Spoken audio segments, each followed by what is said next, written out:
Hi நண்பர்களே, இன்றைக்கி நம்ம சேனலில் கேரட் பொரியல் தான் பார்க்க போகிறோம். ஒருத்தருத்தவங்க ஒரு மாதிரி செய்வாங்க. நான் என்னோடய ஸ்டைலில் நான் எப்படி பண்ணுறேன்னு தான் காமிச்சிருக்கேன். இது ரொம்ப சிம்பிளான டிஷ், ஆனால் டேஸ்டியான டிஷ். நான் 2 பெரிய கேரட் எடுத்திருக்கேன். வாங்க இது நம்ம எப்படி பண்ணலான்னு பார்க்கலாம். மணல் சூடான பிறகு நம்ம 2 டேபிள் ஸ்பூன் எண்ணெய் விட்டுக்கலாம். எண்ணெய் சூடான பிறகு நம்ம 1 டேபிள் ஸ்பூன் கடுகு சேர்த்து, கடுகு நல்லா பொரிஞ்சதுக்கப்புறம் நம்ம 1 டேபிள் ஸ்பூன் சீரகத்தை சேர்த்துக்கலாம். சீரகம் உடம்புக்கு ரொம்ப நல்லதுங்க, கண்டிப்பாக சேர்த்துக்கோங்க. சீரகம் பொரிஞ்சதுக்கப்புறம் நம்ம நறுக்கி வச்சுருந்த வெங்காயத்தை சேர்த்துக்கலாம். வெங்காயத்தை நல்லா நம்ம வதக்கி விட்டுக்கலாம். நான் காரத்துக்கு பச்சை மிளகா தான் சேர்த்துருக்கேன், வேறு எதுவும் சேர்க்கலை. ஸோ கூடவே கொஞ்சம் கருவேப்பிலையும் சேர்த்தாச்சு.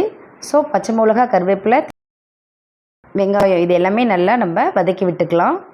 வெங்காயம் நல்லா கொஞ்சம் வதங்கினதுக்கப்புறம் நம்ம க்யூப்ஸாக நறுக்கி வச்சுருந்த கேரட்டை சேர்த்துக்கலாம். கேரட்டை நம்ம நல்லா மிக்ஸ் பண்ணி விட்டுக்கலாம். கேரட் ஓரளவுக்கு நல்லா எண்ணெயில் வதங்கினதுக்கப்புறம் நான் 2 நிமிஷம் மூடி போட்டு விட்டுறேன். ஏன்னா கேரட் கொஞ்சமாக அட்லீஸ்ட் சாஃப்டாகவும், அதுக்காக தான் மூடி போட்டு விடுறது. 2 நிமிஷத்துக்கு அப்புறம் பாருங்கள் எப்படி கொஞ்சம் சாஃப்டாக இருக்க கேரட்டு. ஸோ இந்த ஸ்டேஜில் நான் 1/2 டேபிள் ஸ்பூன் மஞ்சத்தூள் ஆட் பண்ணுறேன். இந்த பொரியலுக்கு தேவையான அளவு நான் உப்பு சேர்த்துக்கிறேன். இதெல்லாம் சேர்த்துட்டு நம்ம நல்லா மிக்ஸ் பண்ணி விட்டுக்கலாம்.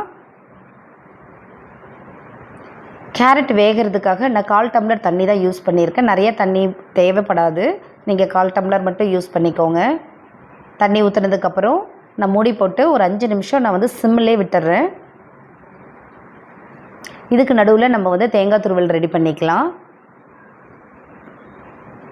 5 நிமிஷத்துக்கு அப்புறம் பாருங்கள், சூப்பராக நமக்கு கேரட் ரெடி ஆகிடுச்சு. நல்ல கேரட் வெந்துருச்சு. ஸோ இப்போ நம்ம திருகி வச்சுருந்த நம்ம தேங்காய் துருவலை சேர்த்துக்கலாம். தேங்காய் துருவல் சேர்த்ததுக்கப்புறம் நம்ம 1 நிமிஷம் நல்லா ஹை ஃப்ளேமில் வச்சு மிக்ஸ் பண்ணி விட்டு நம்ம ஸ்டவ் ஆஃப் பண்ணிடலாம். இப்போ நமக்கு கேரட் பொரியல் ரெடி ஆகிடுச்சு. கண்டிப்பாக ட்ரை பண்ணி பாருங்கள்.